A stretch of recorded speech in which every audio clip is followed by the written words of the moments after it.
हर हर गंगे जय मां गंगे। सनातन धर्म में सूर्यदेव का विशेष महत्व माना गया है।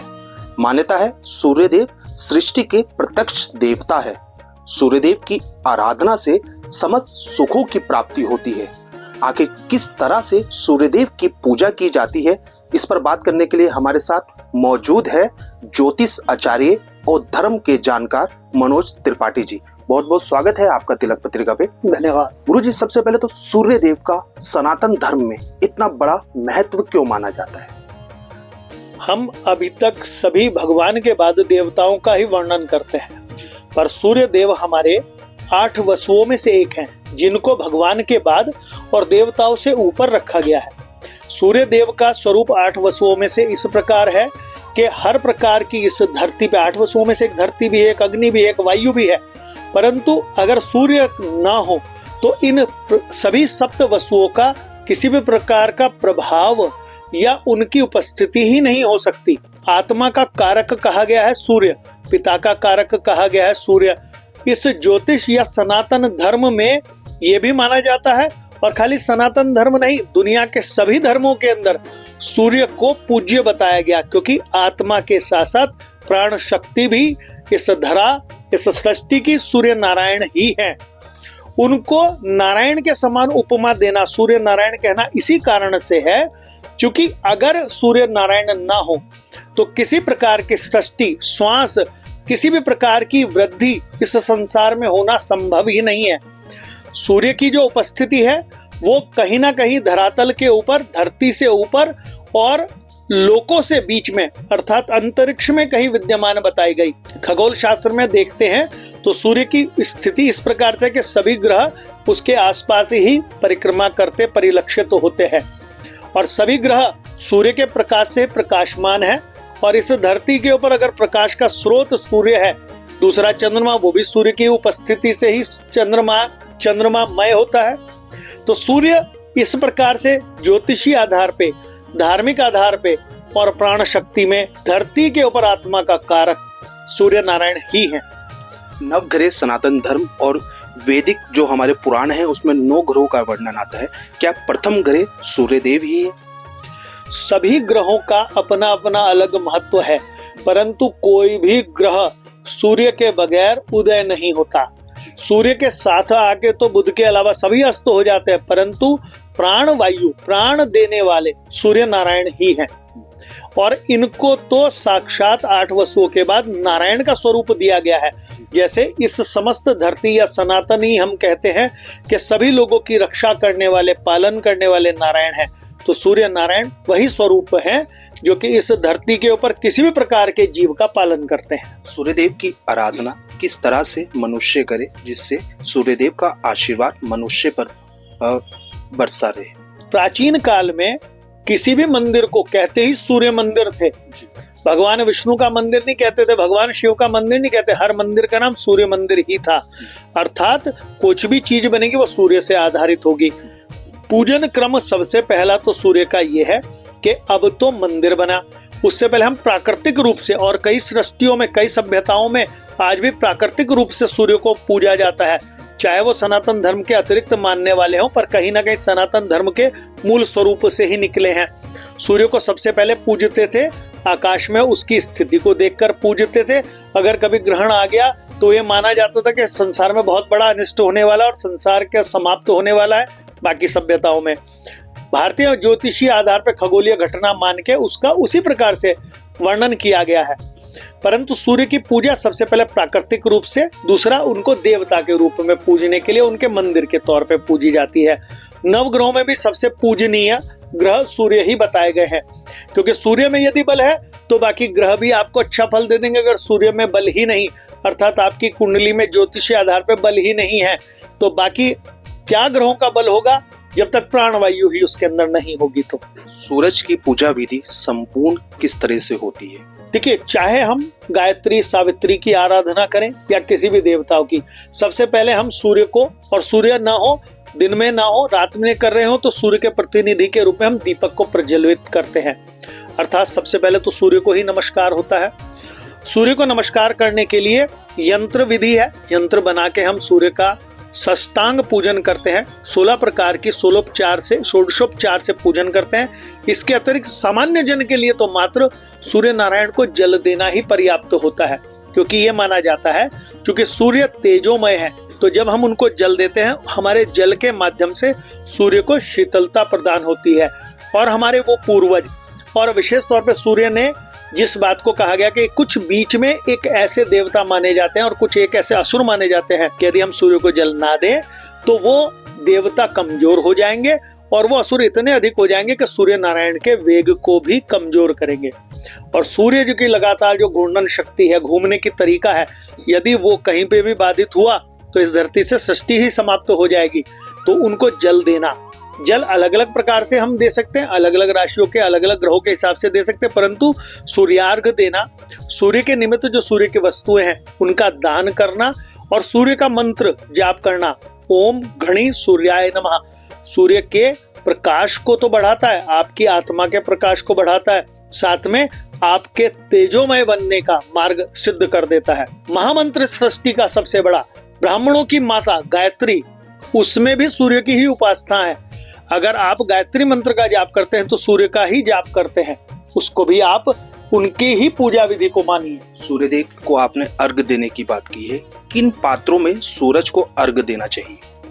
लोहे का पात्र वर्जन है, कांच का पात्र वर्जन है, इसके अतिरिक्त स्वर्ण का, चांदी का, तांबे का, पीतल का, इनमें किसी भी प्रकार के पात्र से दे सकते हैं, यहाँ तक कि मिट्टी के बर्तन से भी दे सकते हैं आप, परंतु लोहे का बर्तन यानी कि स्टील का आप जो लोटा या ग्लास प्रयोग करें वो ना करें, कांच का बर्तन प्रयोग ना करें, तो आपका दिया हुआ अर्घ स्वीकार हो जाता है और आपको उसका लाभ मिलता है। सूर्यदेव की पूजा दुख दरिद्रता को दूर करती है और साथ ही क्या मनुष्य के जो शरीर में कष्ट आते हैं उनको भी दूर कर देती है सूर्य आराधना? यदि किसी प्रकार से भी व्यक्ति के मन में मनोमालिन्य, सूर्य कमजोर हुआ तो व्यक्ति डिप्रेशन का शिकार होता है, उसका मन बड़ा अधिक खराब हो जाता है, आत्मबल कमजोर होता है, कॉन्फिडेंस से लोगों से बात ही नहीं कर पाता, 4 लोगों के आगे बैठ के अपने मन की बात को कह नहीं पाता।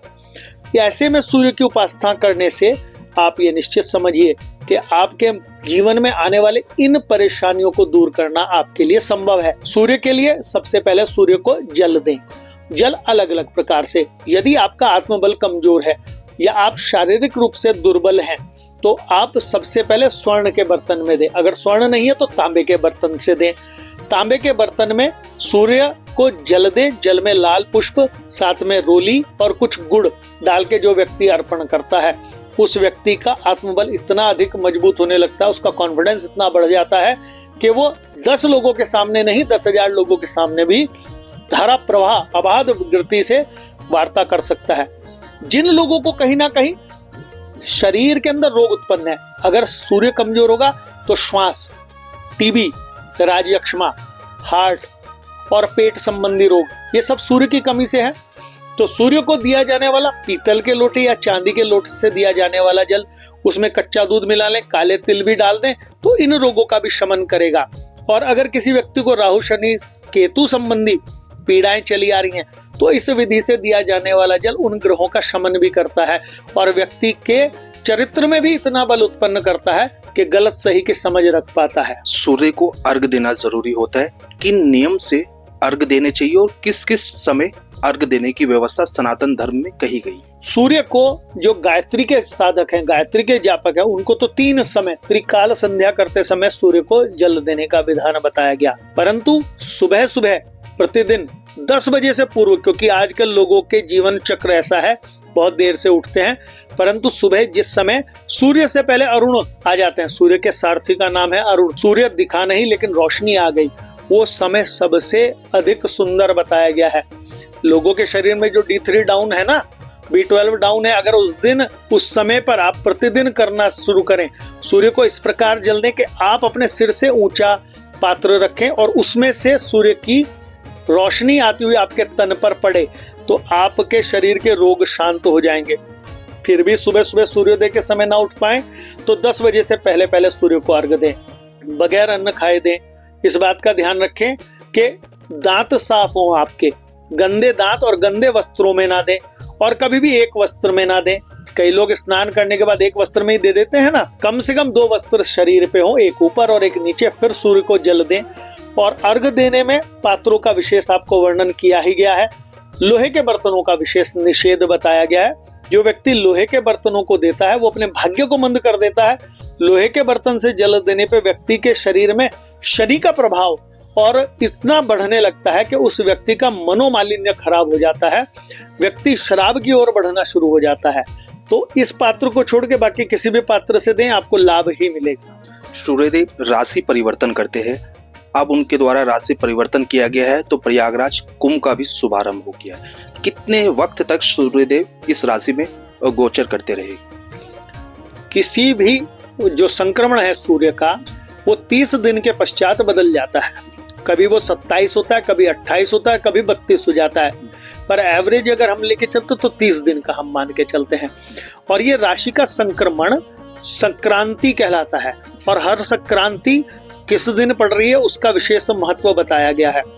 ये तो बहुत महत्वपूर्ण संक्रांति कहलाती है। और सूर्य और गुरु के ही गोचर में राशियों में स्थित होने से कुंभ का निर्माण होता है। 12 वर्ष में एक स्थान पर और हर तीसरे वर्ष में किसी दूसरे स्थान पर कुंभ का केवल राहु और गुरु और सूर्य और चंद्रमा की राशियां और स्थितियां ही तय करते हैं। खगोल विज्ञान में वर्णन है इस बात का कि जब राहु आएगा, सूर्य आएगा, तभी वो जो है राहु का प्रभाव समाप्त होता है, गुरु का प्रभाव बढ़ता है।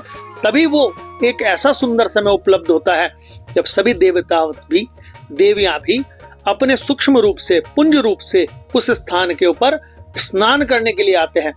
इसलिए कुंभ क्षेत्र में जो व्यक्ति बिल्कुल ऐसा समय जो 3 बजे 4 बजे का हम कहते हैं स्नान करे, तो उसे लगेगा कि तारे ही धरती पर उतर रहे हैं और धरती में स्नान कर करके जा रहे हैं। ऐसे स्थान के ऊपर जो कुंभ क्षेत्र है, जो व्यक्ति आज मात्र स्नान भी कर ले, उस व्यक्ति के सारे जीवन के पुण्य फल इतने बढ़ जाते हैं कि उसने 1008 अश्वमेध यज्ञ किए हों या 10,000 वाजपेयी यज्ञ किए हों, वो फल एक समान। और एक बार उस पुण्य क्षेत्र में और पुण्यदायी वेला में स्नान की डुबकी लगाना एक समान कहा गया है। मुझे जब सूर्य राशि परिवर्तन करता है तो मनुष्य के जीवन में कितनी उथल पुथल हो जाती है?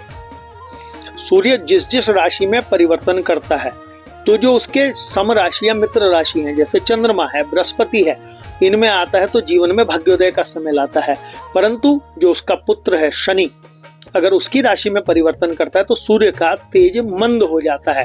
पर तेज मंद होने से वातावरण में आप प्रकृति में देखेंगे तो सूर्य उस समय कम होगा, सर्दी ज्यादा बढ़ जाएगी, मौसम में जो है ठंडक ज्यादा बढ़ जाएगी, तो प्रकृति भी सुप्त हो जाती है। परंतु सूर्य के शनि में प्रवेश करने से, अब जैसे कन्या राशि में प्रवेश करने से कनागत हो जाता है, पितरों का आगमन हो जाता है। इसी प्रकार से व्यक्ति के जीवन में भी राशि परिवर्तन करते करते प्रकृति तो बदलती है, व्यक्ति का जीवन बदलता है। व्यक्ति के जीवन में अपने सम राशि में आने से, मित्र राशि में आने से वृद्धि का समय दिलाता है, और शत्रु राशि में आने से, जैसे शनि में आने से, व्यक्ति के जीवन पे उसके कार्यों को बाधित करता है, कार्य रुकने लगते हैं, देर होने लगती है कामों को। इस प्रकार का अनुभव किया गया है। कोई छोटे उपाय ऐसे हैं जो सूर्य को जल प्रसन्न किया जा सके? जिस व्यक्ति को सूर्य को अच्छा रखना है, क्योंकि अच्छा रखना आवश्यक है, व्यक्ति को जीवन में अगर सम्मान प्राप्त करना है, व्यक्ति को दीर्घजीवी होना है, व्यक्ति को रोग मुक्त होना है, तो सबसे पहले सूर्य को जल अवश्य दें। सूर्य की जो वस्तुएं हैं वो जरूर दान करें, जैसे गुड़ हो गया, जैसे लाल तांबे का वस्त्र हो गया, अनाज हो गया, गेहूं हो गया। जो पात्र हैं, पात्र किसको कहा गया? जो याचक हैं, जिसको सचमुच में आवश्यकता है। पशु हो गए, गाय हो गई, गाय को गुड़ खिलाएं आप, आपको जीवन में हमेशा रोग मुक्त रहेंगे, लक्ष्मी की कृपा आपके ऊपर सदैव बनी रहेगी। लेकिन यदि आपका सूर्य कमजोर है और आपकी धर्मपत्नी का भी सूर्य कमजोर है, तो दोनों में से दोनों लोगों को ही गुड़ खा लेना बंद कर देना चाहिए, पर दान अवश्य करना चाहिए। आपके जीवन में, दाम्पत्य जीवन में, और सब जो व्यक्ति गुड़ का, गेहूं का, तांबे के बर्तनों का, ऊनी वस्त्रों का दान करते हैं, किसी मंदिर में दान करें या किसी गरीब आदमी जिसको सचमुच में आवश्यकता है उसको दान करते हैं, या गाय जैसे पवित्र वस्तु जो हमारे पशु हैं उनको खिलाते हैं, तो आप निश्चित समझिए सूर्य की कृपा आपके ऊपर बननी शुरू हो जाएगी। जीवन में किसी भी प्रकार का कष्ट आ रहा है, गाय को गुड़ खिलाना शुरू करें, 1.25 महीने के अंदर आपके जीवन का कष्ट हटता चला जाएगा। गुरुजी, हर देवी देवताओं को प्रसन्न करने के लिए एक मंत्र साधना भी होती है।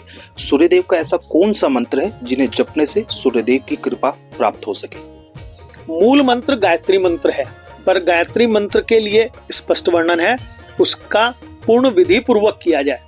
क्योंकि गायत्री का अगर शाप विमोचन करे बगैर, जैसे आप कैसेट में या मोबाइल में लगा के सुन लेते, उसका कोई लाभ नहीं है। ये शास्त्रोक्त वेदोक्त वर्णन नहीं है। परंतु अगर आप शाप विमोचन करके गायत्री जप करते हैं तो मन में ऐसी कोई कामना आपके शेष नहीं रह जाएगी जो पूर्ण ना हो। परंतु गायत्री की विधान ना कर पाए तो सबसे बड़ा सूक्ष्म मंत्र है, परंतु बहुत ही आपको लाभ देने वाला है। ओम प्राणाक्षर है, प्रणव है, घणी सूर्याय नमः। इस मंत्र का जाप प्रतिदिन सूर्य को अर्घ देते हुए 3 बार, 5 बार, 10 बार करें। अधिक भी कर सकते हैं, एक माला भी कर सकते हैं। निश्चित समझिए, कोई मनोकामना ऐसी नहीं जो पूर्ण ना हो आपकी। बहुत बहुत धन्यवाद।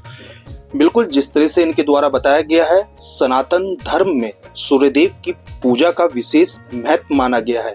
सूर्य की आराधना कर मनुष्य अपने जीवन के सभी संकटों को दूर कर सकते हैं। तभी तो सनातन धर्म के लोग सूर्यदेव की पूजा और आराधना कर सूर्यदेव से मनचाह वरदान भी प्राप्त करते हैं। देश के पहले धार्मिक न्यूज चैनल तिलक पत्रिका के लिए हरिद्वार से मैं आशु शर्मा।